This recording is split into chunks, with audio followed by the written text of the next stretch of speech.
you for joining us today for one of the 2018 OE webinar series events.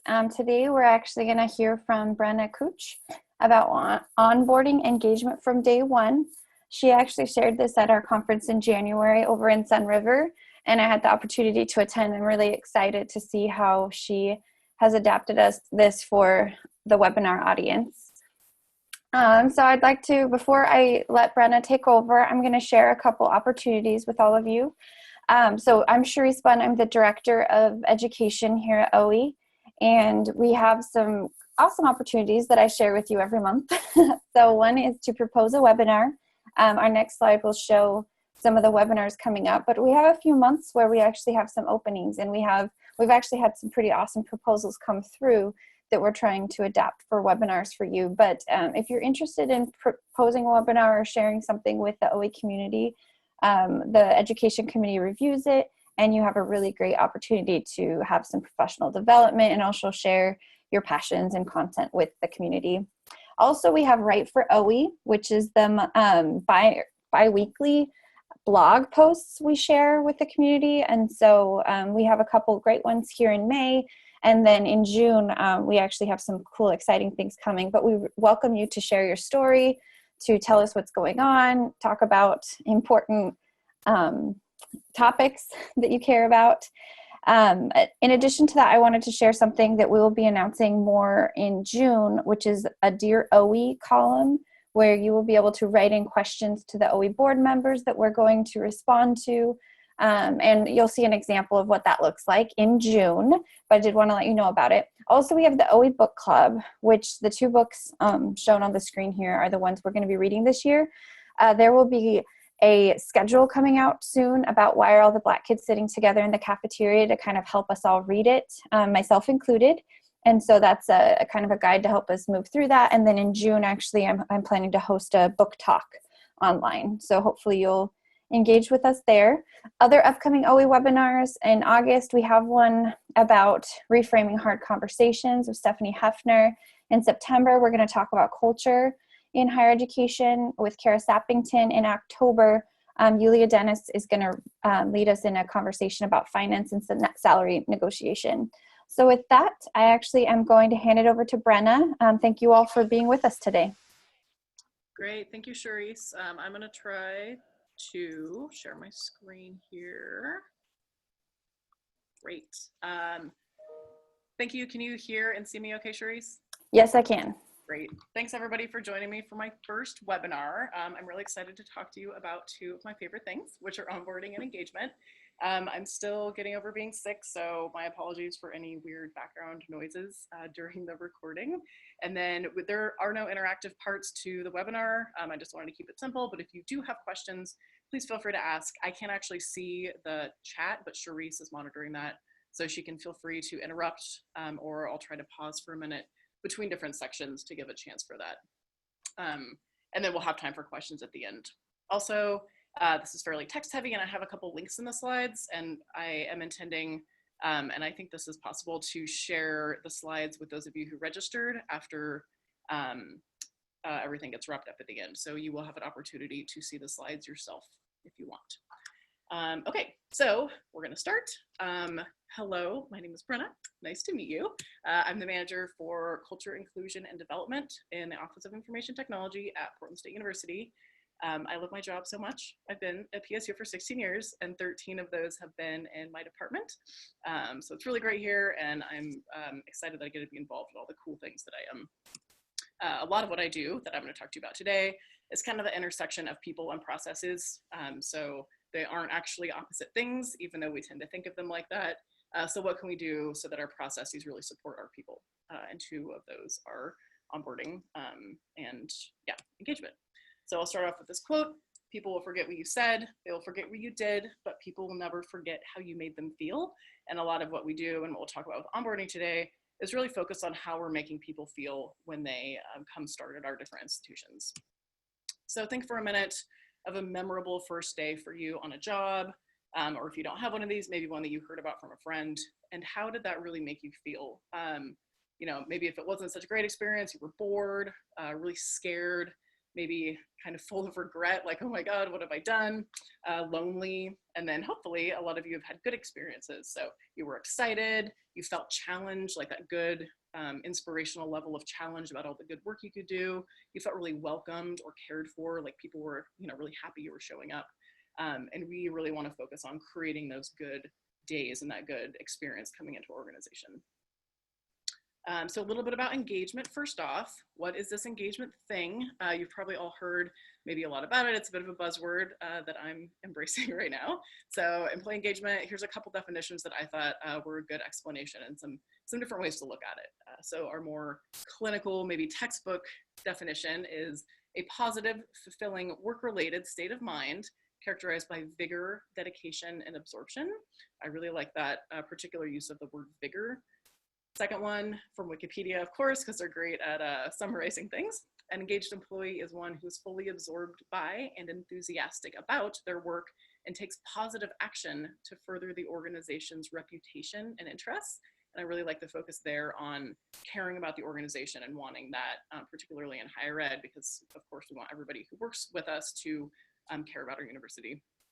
And then the third one from Jacob Morgan's The Employee Experience Advantage, interesting rhetorical question. Do you show up to work every day with the intention of helping others succeed? And I really like that focus on the collaboration and teamwork of an engaged employee. So there's just a couple definitions. Why do we care? There's a lot of benefits. So first and foremost, we care about people. Naturally, people we care about, we want them to actually enjoy their jobs, be engaged, have that vigor, have that care for the organization, because that feels good, right? We don't want people to not like their jobs.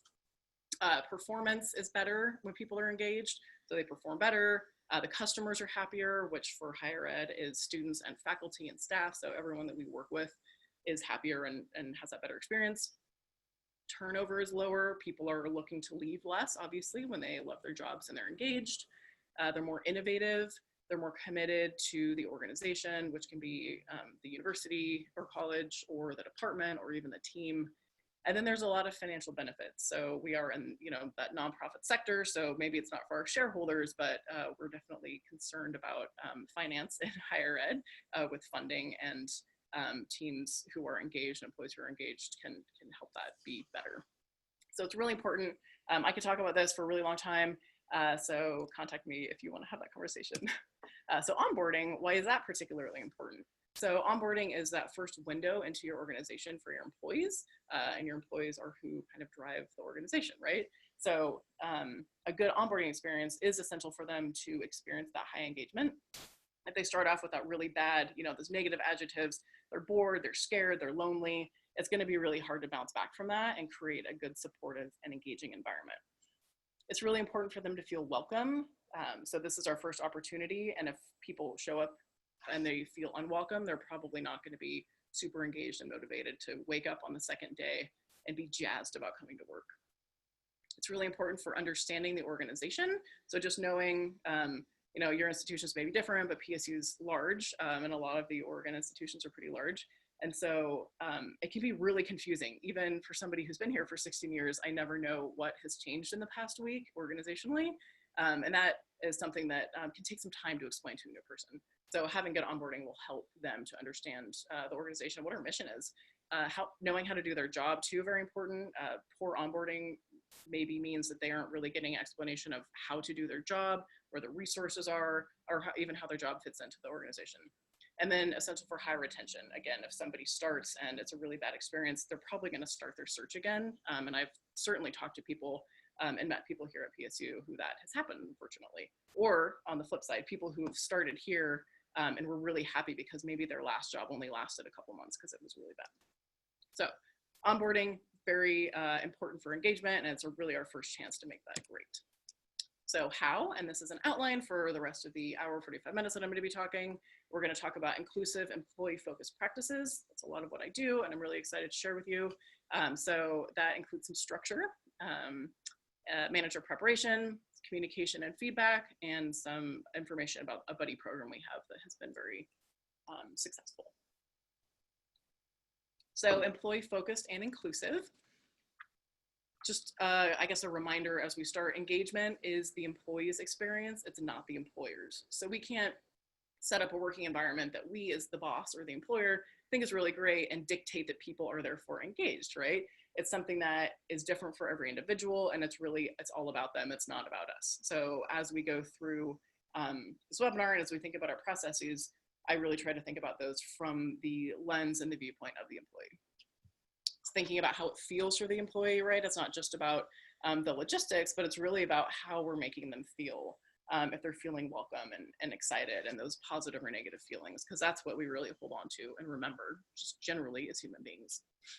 Thinking about that good first day versus a bad first day. What are we doing to provide that, to support either one of those in our own organizations, and what do we have sort of control over? We want to make sure everybody feels welcome. This can be harder sometimes with marginalized groups. So we really want to be focused on creating that welcoming environment, helping people find community or groups, no matter what, who they are. We want everybody to feel that sense of belonging. So just think for a minute, you don't need to answer, but on a scale of 1 to 10, maybe, how welcome you think your new employees feel in your organization if someone were to start tomorrow. And as we go through the following slides, maybe think of 1 or 2 ideas, and we'll have some reflection time at the end of what you could do to maybe up that number by 1 or 2, and what you could do to improve your own organizations and make them feel more welcoming. So first off, I'll pause for a minute if there are questions. And to drink some water, we'll talk about structure. So we in OIT have done a lot of work around process maps and process analysis. So these are published, they have links, they're sent out to all of our managers, and they're shared with pretty much anybody who wants to see them. And it really provides a good workflow for what is expected for managers, who does what the employee needs to do. So it's a good way to communicate, especially for those managers who maybe only hire once every 3 or 4 years. So of course they don't remember how to do everything, and the process has changed by then, et cetera. Also, just a general plug for sort of this business process analysis concept.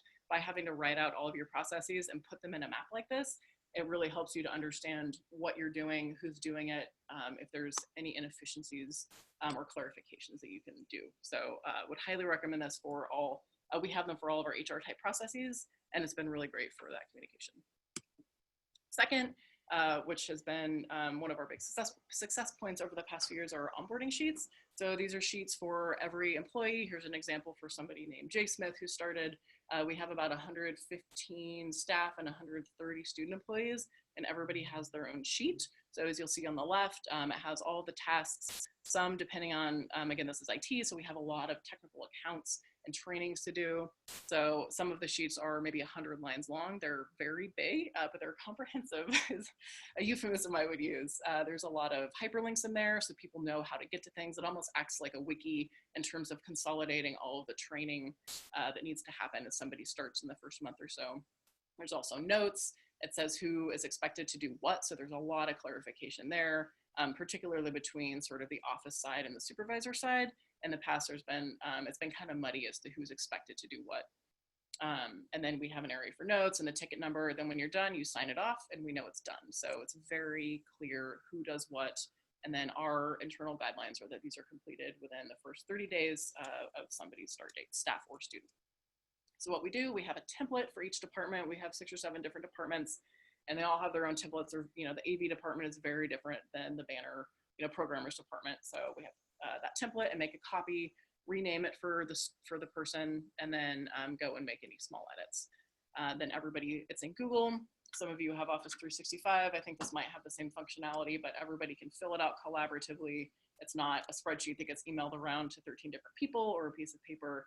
It's really everybody can do what they need to at once, which has been a real lifesaver for us. It's also really great for offboarding. It makes it easier and faster and a lot more secure. So you'll see on the right that removed by column. A lot of these are not applicable, such as you don't unlearn a training or unhave a meeting, but a lot of them are accounts that are given that then need to be taken away. So we can look and see, on this page, for example, there's 3 different accounts that when Jay leaves, we will need to go and remove that account.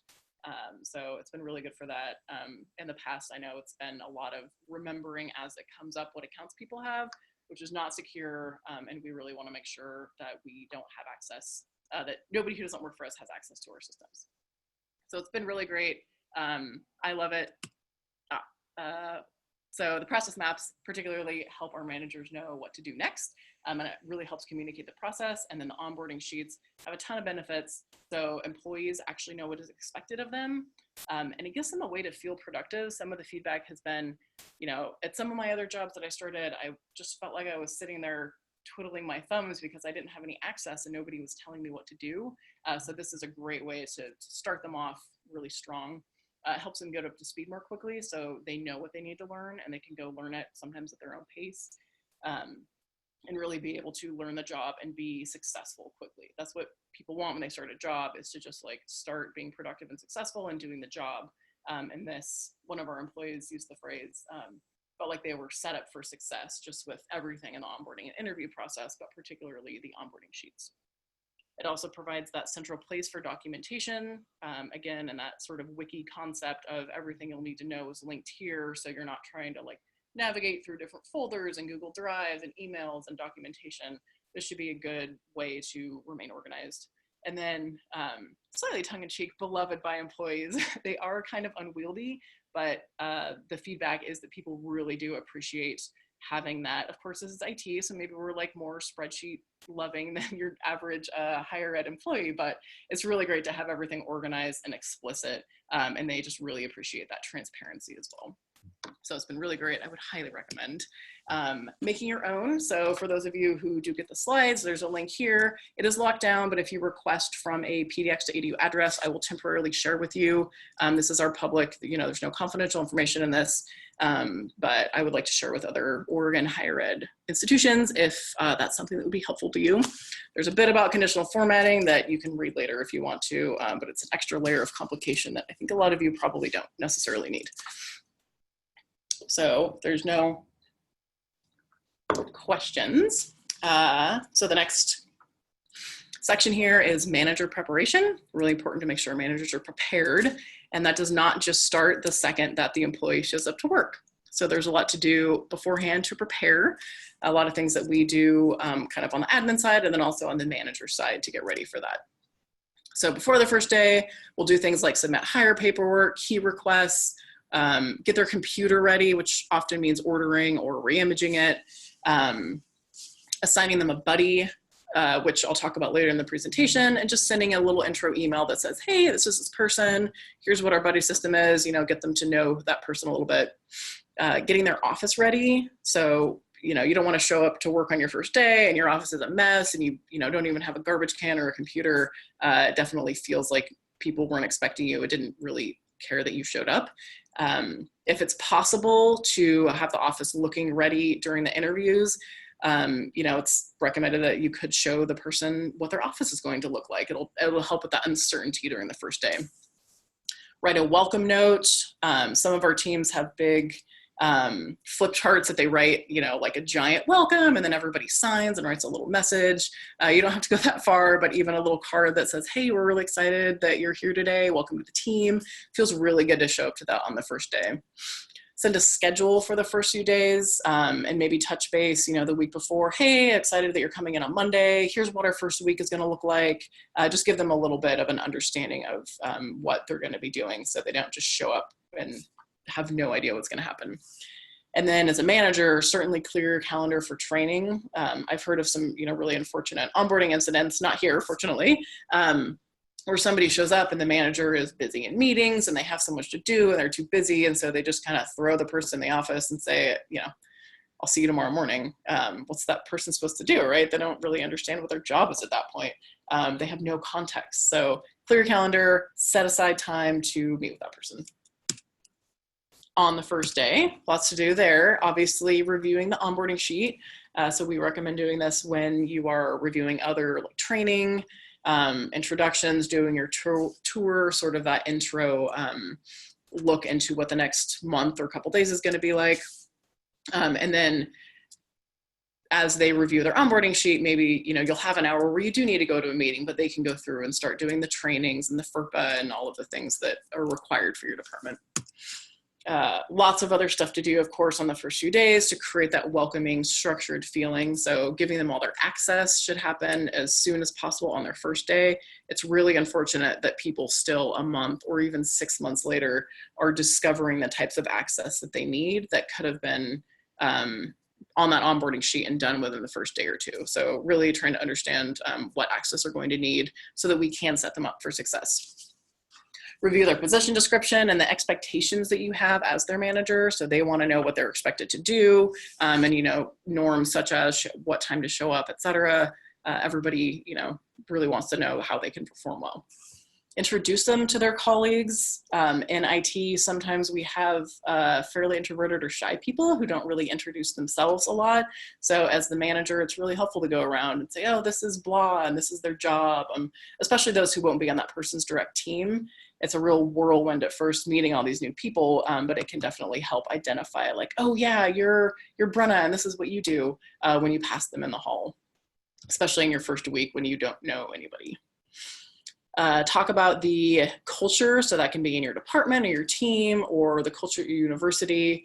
There's a lot of unwritten rules and just things to understand about starting, especially people who haven't been in higher ed or even in the public sector before. Just things to understand about how we operate and who the organization is. So I'll go through university level org charts just to show people like this is how we're set up.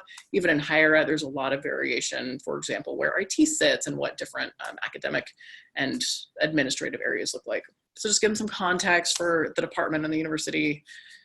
Schedule one-on-ones so that they know when they're going to be checking in with you. And then if you have a sort of probationary period, like a lot of higher ed institutions do for a classified staff, schedule that, make sure they know, when it's going to be. It's not a big deal.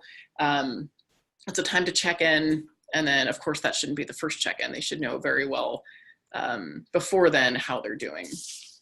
Take them out to lunch. You could even invite the team, which can sometimes take the burden off of you as the manager having to buy, if that's an issue for you. So, opening up to whoever wants to on the team. If you have a small team, that might be everybody. We have a bunch of food carts here, so it can be something informal, of course, but, shows them somewhere good to eat as well. Visit offices with them instead of just giving them a map and saying, go have fun. So walk them to HR if they haven't gone yet, walk them to get their bus pass, etc. Which for me is also a good opportunity to give a bit of a campus tour, which is really nice for people who haven't been to your campus before. And then talk to them about how their position benefits the university, how it really ties into that mission. So public service motivation, this is people who have high levels of this are really engaged and they want to serve the public a lot. And we, as a public university, want to find people with that, right? And so tying in how their job is going to benefit the university is really going to add that motivation and engagement to them as they see their purpose and they really see like, oh yeah, my job is important. It really helps students or research. So communication. There's a lot of moving parts here, and so we just try to pay attention to all of those and make sure everything's running smoothly. So just an example of some of the different components of that. Managers communicating to employees before the first day, like I mentioned, touching base, setting that schedule, so making sure that's happening, usually via email, but maybe phone as well. Admin communicating to the manager. So this is our, if you have an admin type person, our structure and processes and making sure the managers know what to do. The managers communicating to the employees after they start. So giving them feedback. New employees in particular need a lot of feedback because they don't know how to do their jobs. They haven't done this particular one before. Talking about the job specifics, talking about the organization, the culture, all that fun stuff. The department as this, amorphous blob communicating to the employee. So if you have an intranet that has a lot of information that employees need, talking about the culture, forms you'll need, how to fill out a sick leave, et cetera. So making sure the processes are clear. And then also the employee communicating to the department. And I'll talk about this a little in feedback, but we want to have feedback from our employees and we want to give them the opportunity and help them feel safe enough to provide that feedback for us. So again, very complicated, a lot of moving parts, and we just want to make sure we understand who needs to do what and then everything is flowing smoothly. Here's an example of an email that we send to, that the admin sends to the hiring manager, especially if it's been a while, they don't remember what to do. Just outlines what we expect from them and what's going to help everything go really smoothly. We link to processes and forms and anything that they'll need to know. So we're not expecting them to go out and remember how to find those things. So it's just a form, and then we make a couple edits for each new hire, and it really helps the managers know what to do.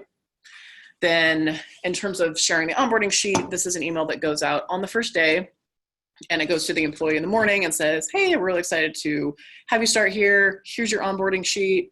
Your manager will go over it with you. And so it can be a little overwhelming to click on the sheet, especially our very technical departments that might have, 100 different line items of things to do. So we really want to make sure the new employees know that, like, don't worry, we'll talk to you about this. You don't have to figure it out on your own. So it's good to send that to them and have that point of communication and just help that welcoming feeling, so they feel like, oh, we're organized and somebody knows I'm starting and they care about me and they're here to help. So feedback. How do you know how onboarding feels in your department? You should ask. So we make sure to ask people. Try not to guess. It's really good to have those candid conversations too. So there's a couple different ways we do that. The main one is we do an onboarding survey at 30 days. And so this asks a bunch of questions about recruitment. So where would you look for jobs? Because we want to make sure we're staying, especially in tech, recruiting changes so much. We want to make sure that we know the best places to advertise. We want to understand if there's anything we can do better about the interview process, which is not always fun. The onboarding process. So we ask questions around that, and then we ask people to rank them. So I'm pretty proud of our rankings, considering these processes are often very painful and people don't like going through them. So they're all over 9. Definitely proud that people say 9.65 out of 10 on how welcome we made them feel, because we've really been focusing on that in the past few years. And then how would you recommend working here to your friends? So granted, somebody who's worked somewhere for 30 days is probably not going to be super negative about it because they want to keep their jobs. But these are somewhat confidential. They just go to a couple people, and we've had some really candid feedback. So it's really great to feel comfortable about those numbers.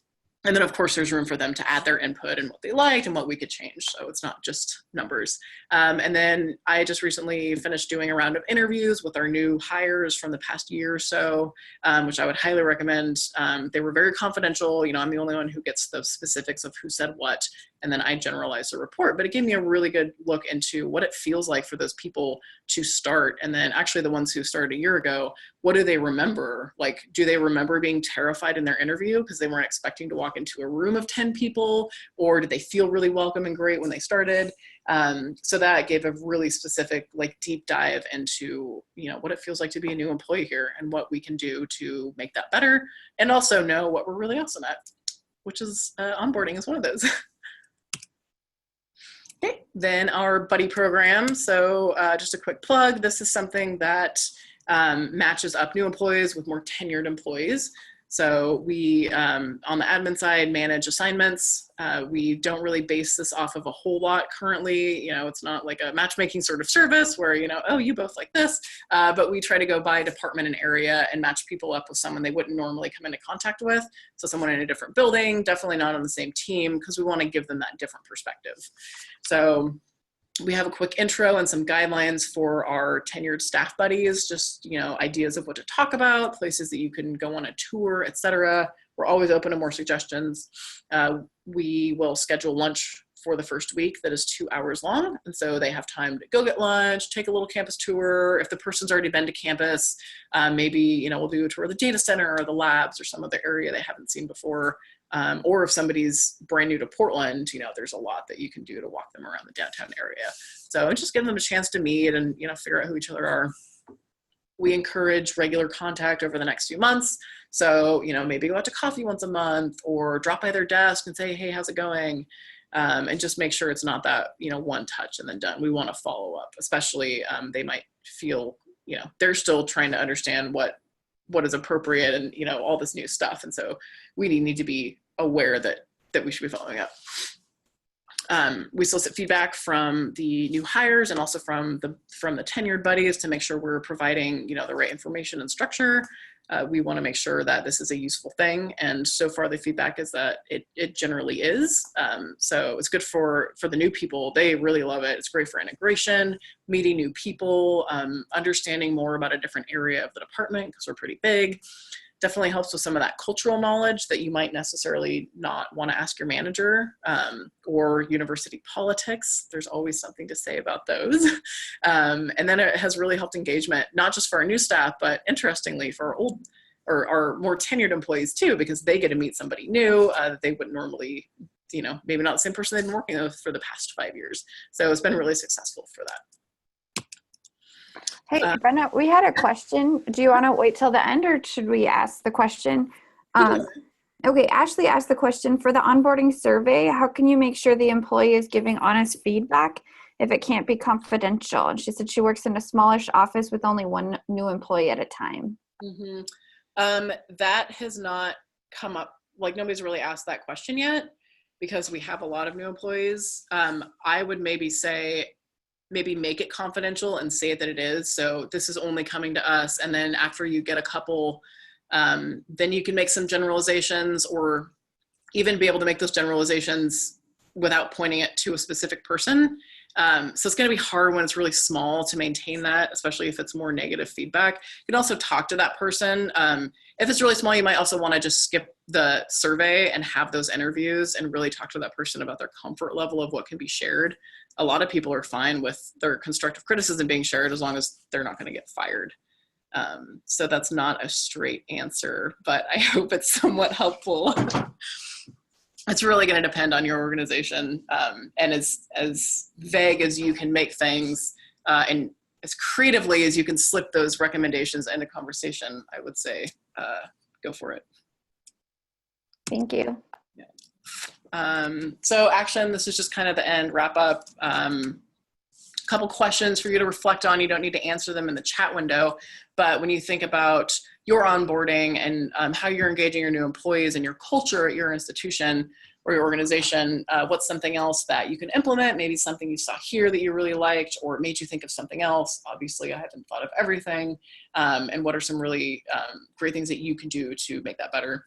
Maybe something that you can eliminate that's a negative practice that you think might be hurting your onboarding experience or your engagement. And then also reflect on how can you actually get buy-in to change that process or to start changing the culture. Some of you probably have great bosses who let you implement a lot of interesting changes. I know I do. And some of you maybe not so much. So how can you make that pitch for this is really going to improve our business and our culture here. So yeah, just ways that you can get buy-in. So just kind of reflect on that as you think about maybe, identify one takeaway of something you're going to change or you're going to at least research as you move on in your organizations. So there's some references here if you want. And then if you can email me, brennak@pbs.edu is my work email address. And I'm happy to share more in depth about any of this. I like sharing. We've gone through a lot, as you can see, of process improvement around just employee-focused functions in general, but particularly our onboarding. And so I'm happy to share so that you don't have to reinvent the wheel, or maybe you can make the wheel a little better and smoother.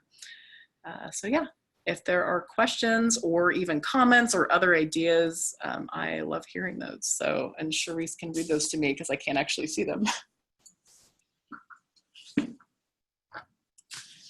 Hi, Brenna. Thanks so much. This is Charisse.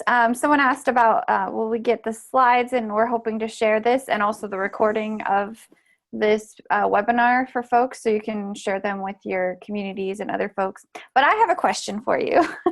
And it's kind of, I love what you're saying about onboarding and kind of how you get new employees on. And I kind of have a question, okay, so what about you've had employees for a while in a position or something, and there's a positional shift. And I guess I'm interested in this because I know that like at my department, this is happening now, and perhaps somebody gets a promotion or something.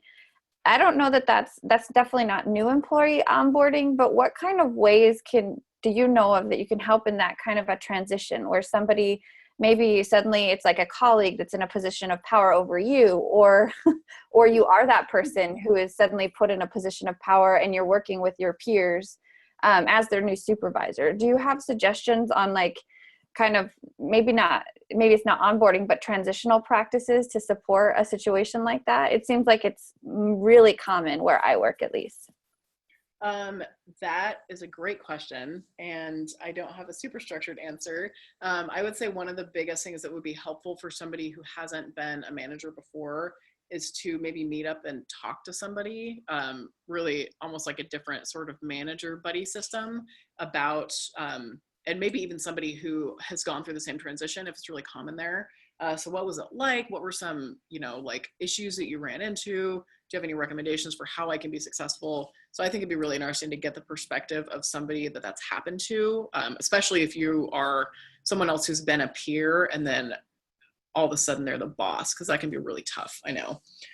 We also have a managers group in OIT. There's about 30 managers, and we do, so we get together a couple times a year for sort of leadership development, and we have articles that we send out. And so it's a group that we don't communicate a ton or we don't meet in person a lot because we don't really have, there's so many people, we don't have a lot of time, but it's helped, I think, integrate some people into like, oh, this is the culture. They'll get emails from the CIO every once in a while. And so having a group that is kind of formed and people have that, I guess that group bond is, I think, helpful for learning kind of the new expectations of that.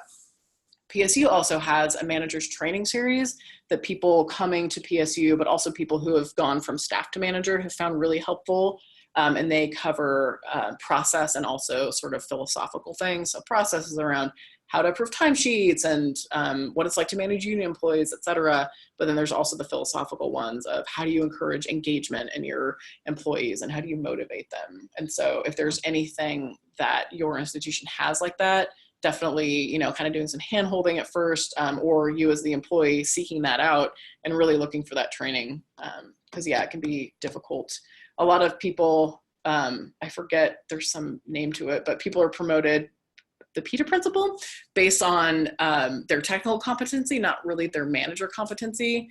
Sometimes people can step into those roles really well, but a lot of the times it means they're not necessarily prepared to be a manager. So really focusing on developing those manager competencies, I would suggest. And if you are in that role, seeking out those manager competencies or leadership. And I'm a fan of openness and transparency. So if you were someone's peer and now you're their boss, maybe your first one-on-one has a really candid conversation around that. Like, I don't want this to be awkward. My job is to help you be successful. And so I want you to let me know how I can do that. Does that help a little?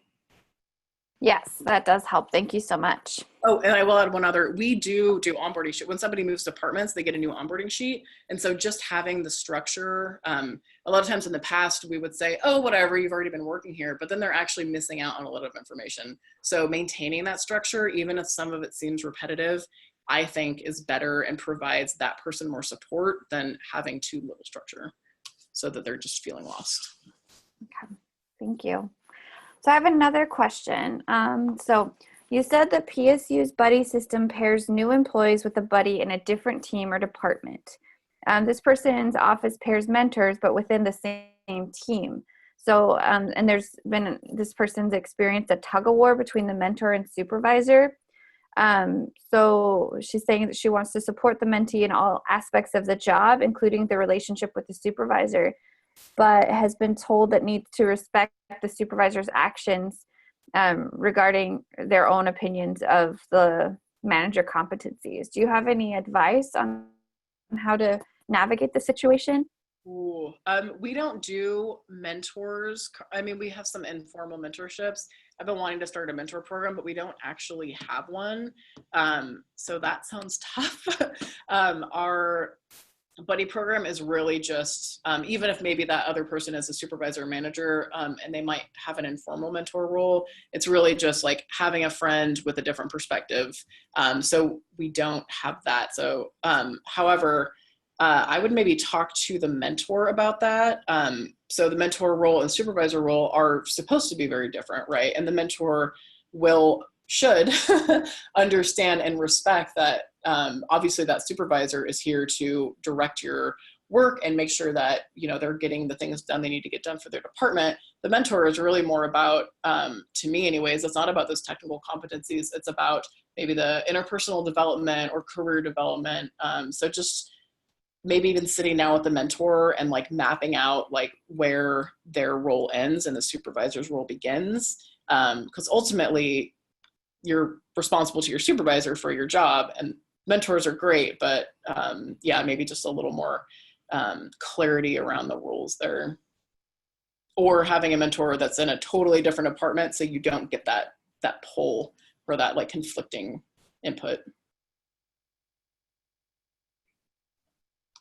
Awesome. Thank you.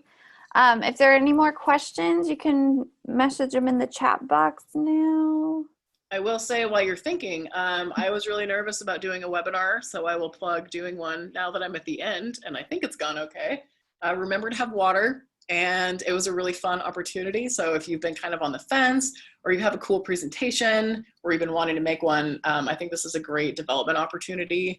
And yeah, it's been really fun. So, and Charisse is really great at walking you through and testing everything out. So I didn't feel too scared about sitting in my office yelling at my computer for 45 minutes. Thanks, Brenna. Well, it looks like we don't have any more questions right now. I wanted to thank you, Brenna, so much for sharing this with us. It seems like we're getting good feedback from people who are watching it. Again, we'll share the recording with folks, and please share it with your networks. It will be available on our website as well. But thanks so much. Yeah, thank you. All right. Good day, everyone.